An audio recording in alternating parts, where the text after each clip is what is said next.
Hi ladies, good morning. It's 9:45 on February 2nd, and I'm here just to do a quick update with everybody, just to keep everybody in the loop of what's going on. Yesterday I had the scariest day of my life. Yesterday was extremely emotional, and I'm sorry if I get emotional in this video. But we started the night before yesterday, so Tuesday night. We were out with family, and I had some really severe cramping, down really low, and a lot of sharp pains, and it wasn't accompanied by bleeding, and so we just I got sick that night. I was really nauseous, so I just took one of my nausea medicines, and I went to bed and didn't think much of it because I passed out from my medicine. The next day, I still wasn't feeling 100%, and that was yesterday. And we just proceeded on with the day, and a little bit after lunchtime, I went to the restroom and I was spotting. I believe brown spotting is okay, but pink-red is not. And it was pink spotting. And I still was having some sharp pains down really low, kind of where the baby is. And so I immediately was just filled with fear and worry and concern and fear of the unknown. And nothing like this had ever happened with my first pregnancy. And so I was really scared. I didn't know what to do. So I made a phone call to my mother-in-law and let her know what was going on. She actually called my husband for me, and I called the doctor. They got me in immediately. So we, packed up and loaded really quick, and we drove the hour to my doctor's office. Whenever I got there, this might be a lot of information, but whenever I got there, I left my urine sample, and there was something after I used the restroom that I was really concerned. Oh my goodness, this is it. This is like, I'm losing my baby. And thankfully, I was checked and everything was okay. They said that a lot of times women, whenever they're early in pregnancy, their cervix creates more blood capillaries, and if you lift a laundry basket wrong, or you're cleaning, or you're picking up your baby, and different things can cause those to shed. And so there was no active bleeding during the check or the exam, but when she did a swab, there was light pink on there, but nothing to be alarmed of, nothing abnormal. She just said it was my cervix that was spotting a little bit, but it wasn't coming from the uterus or the baby, and the baby was great.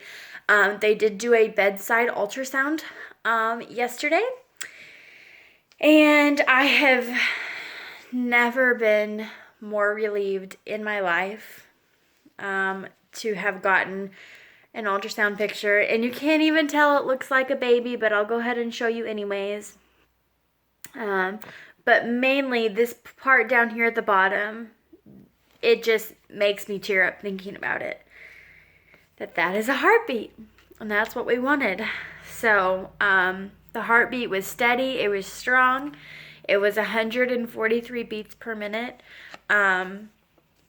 And so thankfully everything that I had experienced, the cramping and all of that, was just, I guess, part of whatever my cervix was doing and shedding a little bit. But thankfully we didn't miscarry, and they ran some blood tests, which I should be getting the results today. I haven't gotten those yet.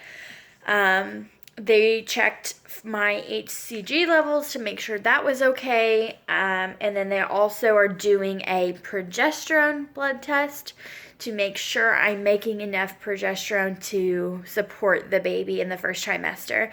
And if not, they will supplement me for the remainder of this trimester.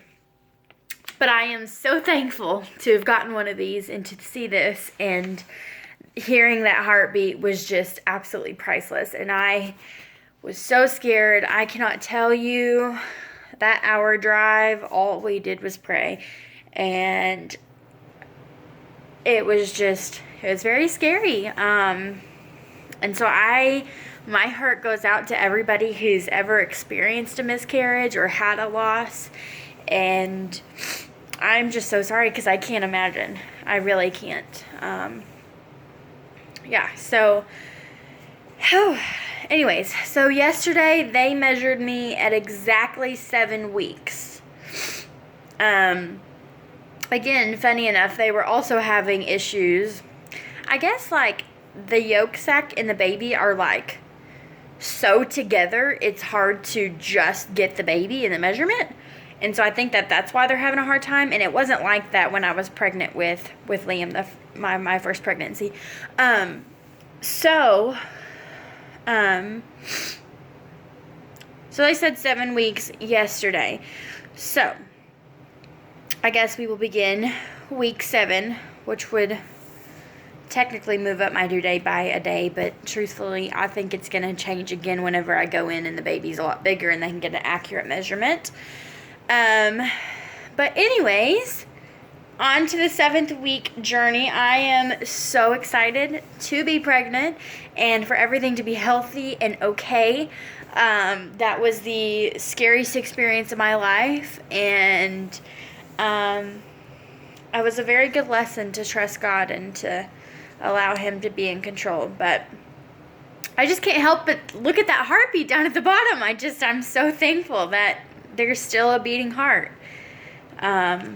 So anyway, so this is week 7, and I go in February 9th to do my routine exam and go over all my medical history and all of that stuff.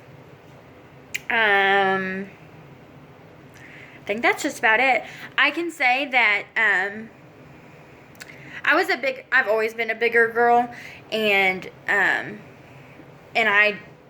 my body changed after I had my first baby even more, like down at the bottom. My stomach is a lot more like flabby and saggy, and anyways, I have a bigger stomach anyways, but my body is changing way faster this second time around because, yeah, let's just say the maternity clothes came out like that. So, anyways, probably should wait till my stomach's a little bit more round before showing you guys what the bump is, because it's not all baby. So, anyways, well, I think that's about all for this video, and